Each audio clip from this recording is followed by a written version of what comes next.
নমস্কার, আমি doctor Harsimran Singh, consultant critical care and emergency medicine, Unakoti multi speciality hospital, Kailashahar.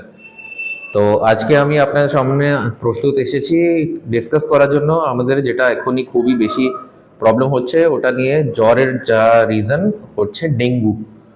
Dengue একটা রোগ যেটা মশা দিয়ে আমাদেরকে কামড়ালে হয়, এটা আমরা জানি। কিন্তু ডেঙ্গুতে কি অসুবিধা হয়, কোন সময় আমাদেরকে হসপিটালে যেতে হয়, কি আমাদের সিমটম থাকতে পারে, এই প্রবলেমের জন্য আমরা কি কি এক্সপেক্ট করতে পারি, পেশেন্টের অসুবিধা হবে আর কোন পেশেন্টের হসপিটালে ভর্তি থাকা দরকার, আজকে আমাদের টপিক এটা নিয়েই কথা হবে। ডেঙ্গু এডিস ইজিপ্টাই মশা দিয়ে হয়। হ্যাঁ, তো এই মশা যেটা আছে এটা আপনাকে সকালে আর দুপুরের সময় কামড়াবে, এটা রাত্রের দিকে কামড়ায় না বেশি। কিন্তু ব্যাপার যেটা রয়েছে, এই মশা কামড়ানো 3 থেকে 4 দিন পরে আপনার জ্বর আসতে স্টার্ট হবে।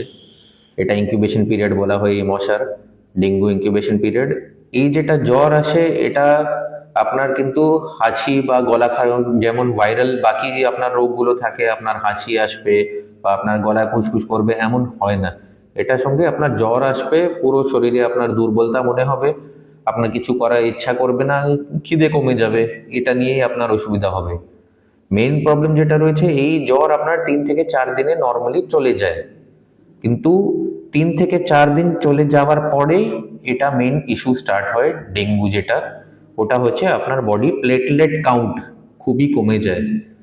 কোনো কোনো পেশেন্টের যদি আপনার ডেঙ্গু হয়, প্লেটলেট কাউন্ট কমতে স্টার্ট হয়ে যায়, তার সঙ্গে আরও বডিতে অসুবিধা আসতে পারে। যেমন উনি দেখছেন ওনার শরীর খুবই দুর্বল হয়ে যাচ্ছে, ওনার কোনো শ্বাস নিতে কষ্ট হচ্ছে, বডিতে যা কোনো জায়গা কোনো র্যাশ আসছে, দাঁতের বা আপনার আর কোনো জায়গা থেকে আপনার যদি কোনো রক্ত বেরোয়, এটা মানে হচ্ছে আপনার বডিতে প্লেটলেট কাউন্ট কমে যাচ্ছে আর আপনার ইমিডিয়েট হসপিটালাইজেশন করা আর ইনভেস্টিগেশন করা দরকার আছে। তো যেটা যেটা ট্রিটমেন্ট রয়েছে মেনলি, ওটা হচ্ছে আপনাকে বেশি করে জল খেতে হবে, মেনলি পেশেন্টের হাইড্রেশন মেনটেন করতে হয়, বডিতে জল পরিমাণ কেমন থাকছে, কেন কি আপনার ডেঙ্গু যখন হয় বডিতে আপনার allergic reaction, severe allergic reaction টাইপেরই একটা জিনিস হয়। তার জন্য আপনার যেমন সাইটোকিন, বডিতে সাইটোকিন তৈরি হয় যেটা আপনার বডি থেকে জল বার করে দেয়, হাত পা ফুলে যেতে পারে, কিন্তু আপনার বডি ভিতরে যেখানে জল থাকা দরকার ওই রক্ত মধ্যে জল থাকবে না। তো ওটা আমরা হিমাটোক্রিট টেস্ট করে আর প্লেটলেটিং কাউন্ট টেস্ট করে আমরা ওটা করি।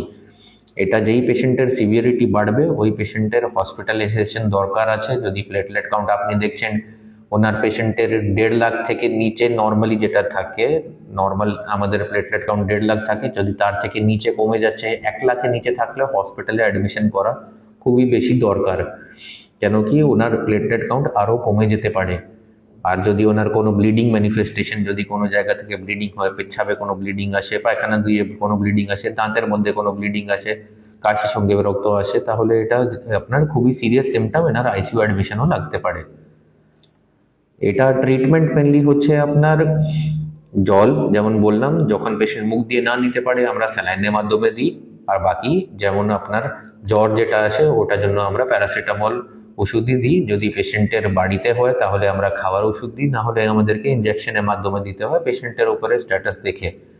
তো ব্যাপার রয়েছে কোন পেশেন্ট খারাপ হয়ে যায়, কোনো কোনো ডেঙ্গু খুবই বেশি খারাপ হয়ে যায়, কারো প্লেটলেট কাউন্ট 30,000 বা তার থেকে নিচে চলে যায়, তখন কি করা যায়?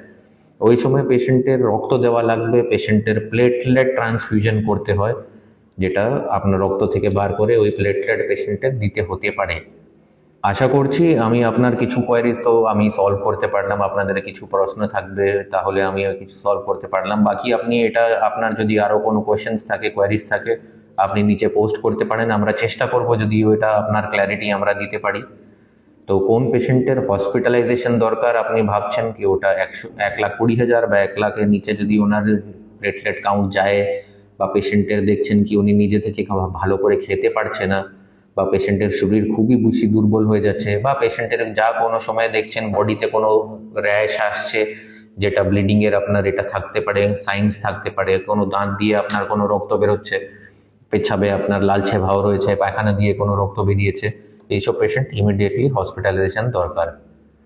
নেক্সট টাইম আমরা আপনাকে আবার দেখবো, আপনার আর কোনো কোয়ারিজ থাকলে আপনি নিচে কমেন্ট করতে পারেন। নমস্কার।